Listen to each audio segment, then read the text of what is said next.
Good morning, everybody, and a warm welcome to today's webinar entitled Research Skills, Implementing Research Training at the University of West London. Over the course of the next 35 to 45 minutes or so, we'll be listening to a discussion exploring some of the ways that the University of West London is supporting their doctoral candidates to level up their research skills. We'll also briefly explore how our updated suite of training programs, the Research Skills Toolkit, can be implemented at your institution. This will be followed by a brief Q&A.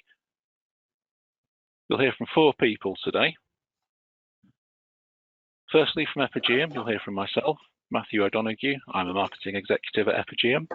Most importantly, you'll hear from our guest presenter, Professor Maddie Ohl, Director of Studies at the Graduate School, University of West London.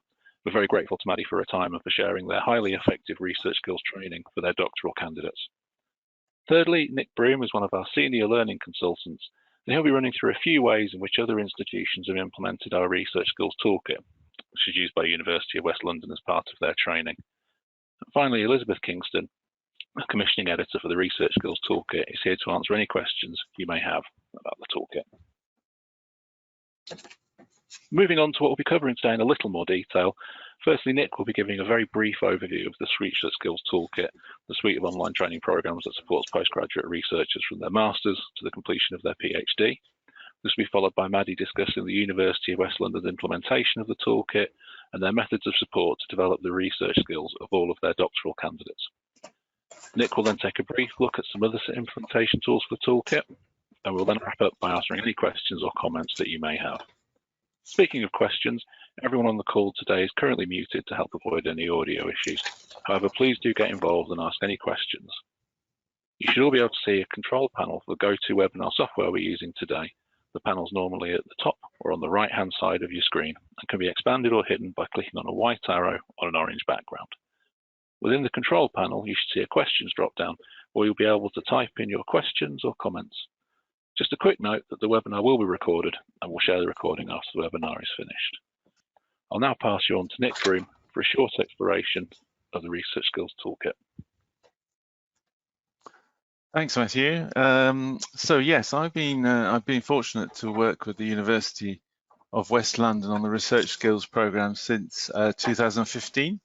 And before Maddie shares her experiences of implementing them and showing how she matched the courses to her needs, I'd just like to explain in broad terms what the Research Skills Toolkit is.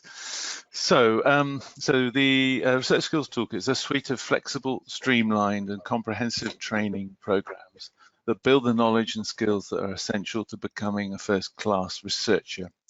Each program and its component parts can be undertaken independently or combined with other elements of the toolkit to fully support the unique needs of your institution and learners. Regularly updated, the toolkit supports researchers from starting their masters to completion of their doctorate and beyond. So if we have the next slide, please. The toolkit consists of 18 courses, but they can be divided into 4 topic areas, the first of which is ethical research. These were updated from the original Ethics 1 and 2 courses in 2019 from the previous edition of the suite entitled the Research Skills Master Programme, which some of you may well know, and are now called Becoming an Ethical Researcher and Research Ethics in Practice. The modules here take about 30 minutes each to complete the core content, so 2 hours per course. 4 hours for the whole of the ethical research part. Then the next grouping contains the research methods courses. And these have all been refreshed over the last few months. Again, these are around 30 minutes each, and the structure is that the is that the principles of research methods course should proceed whichever of the 3 research methods courses is most relevant to the user. So social sciences, as arts and humanities, and STEM. It is not necessary to proceed undertaking a literature review with the principles course. Then we have the set of 8 courses that form the transferable skills program. So intellectual property in the research context, getting published in the arts, published in the Sciences, working with your supervisor, conferences, presenting and networking, managing your research project, career planning in the arts, humanities and social sciences, and then career planning in the sciences. The ones in bold, the three of those that are in bold, are currently in the process of being updated, and these will be published by the end of 2021. You can see that managing your research project will have a new title, Effective Management of Doctoral Research, and will be the first of these to be available in September this year. The other programs within the Disseminating Your Research and Beyond Research strands are slated to be published during 2022. Please note that the courses in these two strands are less modular pending the refresh and require 2 to 3 hours each to complete. And then finally, we have the Entrepreneurship in the Research Context Suite. These entrepreneurship courses are due to be updated as part of the regular refresh of the toolkit, and these are currently being analysed and researched for the update. For the moment, they have the longer format as with the transferable skills courses, but will be redesigned with the short modular approach. And more information is available in the flyer handout in your control panel. So after that very brief introduction, it's now my pleasure to hand over to our key speaker today, Professor Maddie Ohl, for her presentation entitled Research Skills, Implementing Research Skills Training at the University of West London. So thank you, Maddie. Thank you, and good morning, everybody. I just wanted to start by giving you a bit of context about doctoral studies at the University of West London. I work in the Graduate Centre, and we currently oversee the PhD students across 9 academic schools and colleges. And at the moment, we have about 230 with our most recent intake, but we are building our doctoral cohort, and we have plans to increase this to about 400 in the next couple of years. We work with academic schools and colleges to recruit PhD students and also to appoint appropriate supervisory teams, because we have oversight of our supervisory active academics, and we know what their skills are and the areas they supervise best in. We're also responsible for delivering the mandatory research training, which is what I'm going to talk to you about this morning. And we are responsible for monitoring student progress throughout their doctoral journey, overseeing final submission and arrangements for the Viva. So I want to, if you could just move the slide on, please. I want to explain to you how the early stages of the doctoral journey work at the University of West London. Once students are recruited, we have 3 intakes, September, January and May, and they have an induction session followed by research training for 1 semester, plus regular supervision meetings with their team, and presentation. Then they have to prepare their proposal for presenting it to the University Research Degrees Subcommittee, ERDSEC for short. They then are registered, they receive ethical approval, and once they've submitted to the necessary committees, and once approval is granted, they may collect data. Could you move on to the next slide, please? So my colleague, Pauline Fox, and I joined the Graduate Centre in 2017, and we took over the programme. And to begin with, we left the programme for 1 semester to review what worked and what didn't, a bit like good gardeners. And we realised we had a bit of a dilemma. The research methods training needed to encompass all the disciplines of 9 academic schools and colleges. We had, as I said before, 3 intakes per academic year, and these were always mixed. Sometimes there was a majority of one particular discipline, but on the whole, we could effectively have 9 different academic disciplines in each cohort. Students were complaining that the research methods training was too generic. They wanted things that were specific to their particular PhD, and also the members of staff who delivered the workshops, the face-to-face workshops for the research methods training, also felt they wanted to become more involved with each student's project, but obviously that was a big ask. And so obviously students voted with their feet and attendance was low. And as a result, many students were required to make significant amendments to their research proposal, which delayed their registration, which isn't very helpful, particularly for those who are on a scholarship. So the solution we arrived at was we consulted students and asked what were the kind of things they wanted to be more bespoke.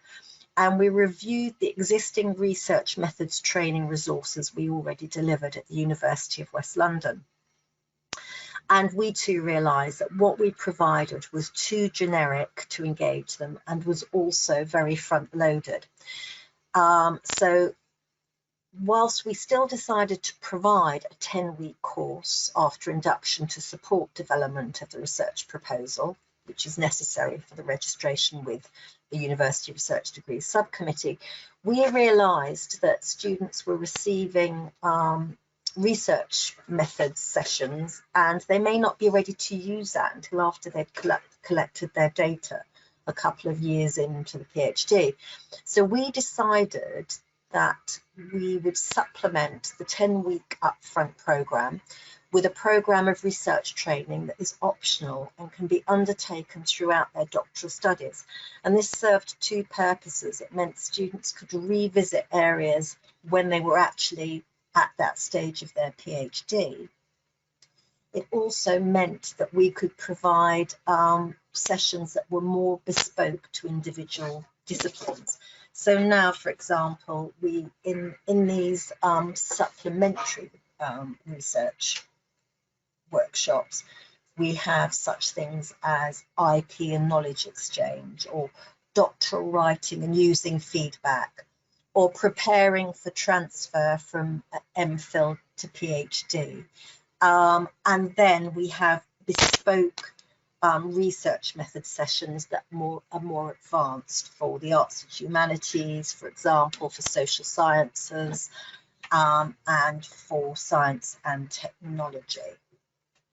Could you move on to the next slide, please? We also realised that we subscribed to the Epigeum ethical research and research method resources, but they were being underused. So we decided to review them, and we devised a flipped classroom approach in conjunction with our own face-to-face workshops.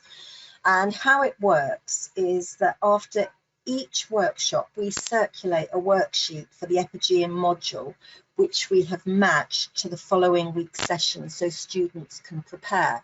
So all the Epigeum materials that we subscribed to were matched to our own research development units. And a programme was drawn up for both the 10-week pre-registration research training and also our series of enhancement sessions for students to undertake in years 2 to 5 of their doctoral journey. Next slide, please. So our research development units are as follows. Some research development units are unique. They just have one session attached to them. Others have several. So for example, milestone preparation, it guides students through their doctoral journey. And so for an example of a relevant Epigeum module, which we match with a session, we have working with your supervisor and managing your research project. This also includes our own induction sessions, and it sort of sees the student all the way through from induction to submission. Positioning your doctoral project is a research development unit which obviously comes up front and is key for preparing them to present their proposal to the University Research Degrees Subcommittee for registration. And this will include choice of research paradigm, literature review, formulation of their research questions, and an example of the relevant Epigeum module might be undertaking a literature review. Then we have research methods at a base level. It covers quantitative and qualitative methods and some discipline-specific sessions. And obviously this uses the Epigeum Research Methods Toolkit. And obviously what we also provide, as I said before, is some more advanced research methods training for students who are obviously undertaking to analyse their data. And we have members of staff who can deliver sophisticated one-to-one or group sessions on such things as structural equational modelling and more advanced qualitative methods. Could you move the slide on, please? We also have a research governance development unit, and this links into becoming an ethical researcher and research ethics in practice. Transferable skills, which is more about writing and presenting your research, engaging with peer review and professional bodies. And this year, for the students who are more advanced, we've devised a session on how to deal with predatory online journals. And finally, we have entrepreneurial skills, which would be linked to applying for patents, copywriting, knowledge transfer, those kind of things. And an example of the relevant Epigeum module would be academic entrepreneurship. So if you can move on to the next slide, thank you.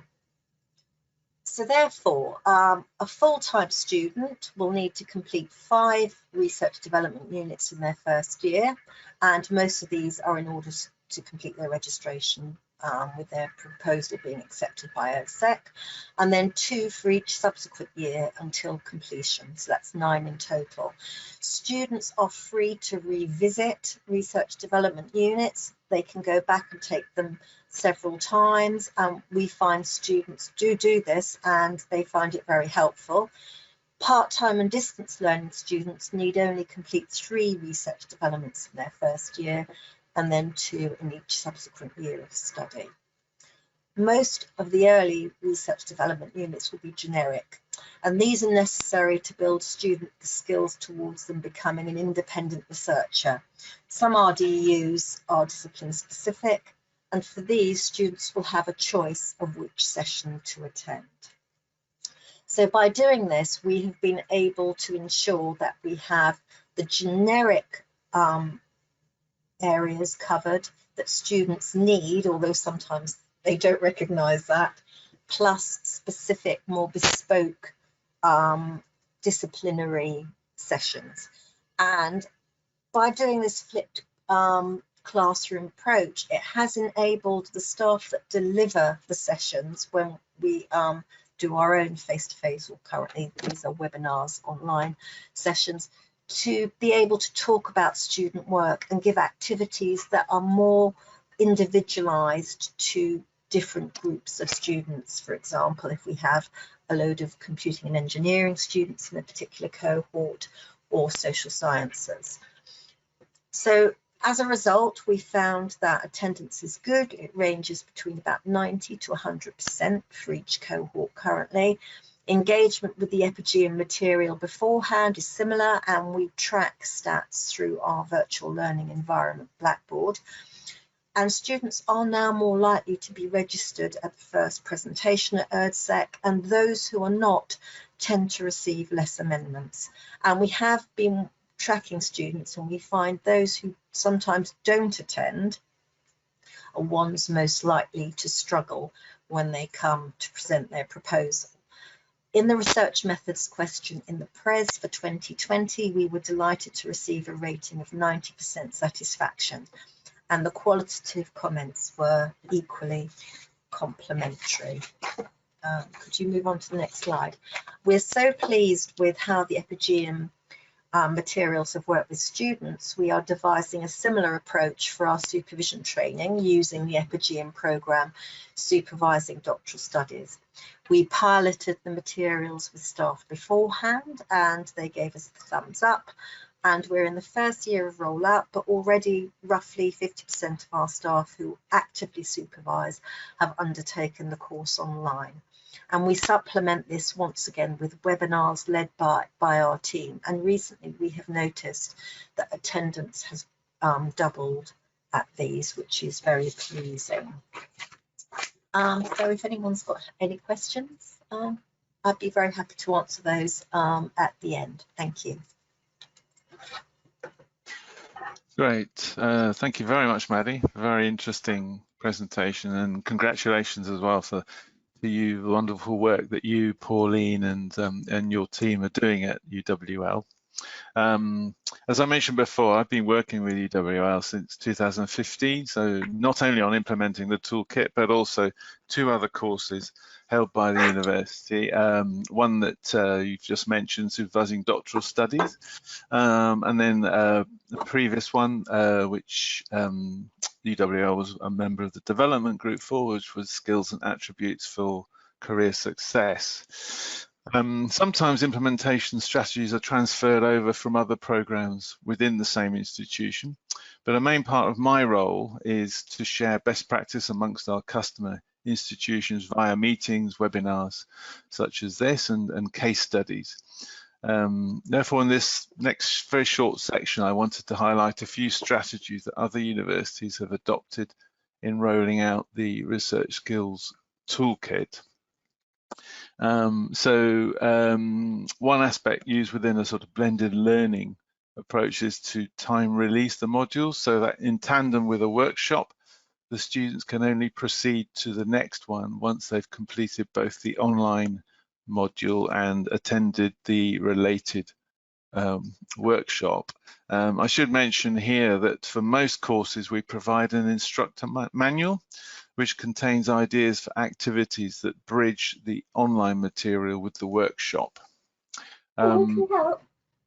Disaggregating the courses within a program can be used too, but this option is only available if the program is hosted on your VLE, not on the Epigeum platform. So for example, at one university, the research methods courses have been split off with a separate access to allow for a specific focus on them.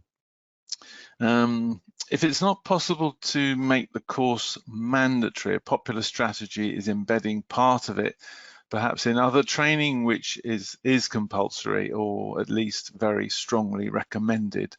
And obviously the hope from that is then that people will be interested and actually explore in what is actually, as you can see, a large program. One of the universities using the time release approach incentivizes its users with assigning ECTS credits to the completion of a 12-week course, so it's quite a controlled course, if you like. I've been working with an institution recently on informing their team of research training facilitators about the toolkit so that they can integrate the online material into their training. And we can help with this. We can help by providing a simple awareness raising demo if that would be helpful.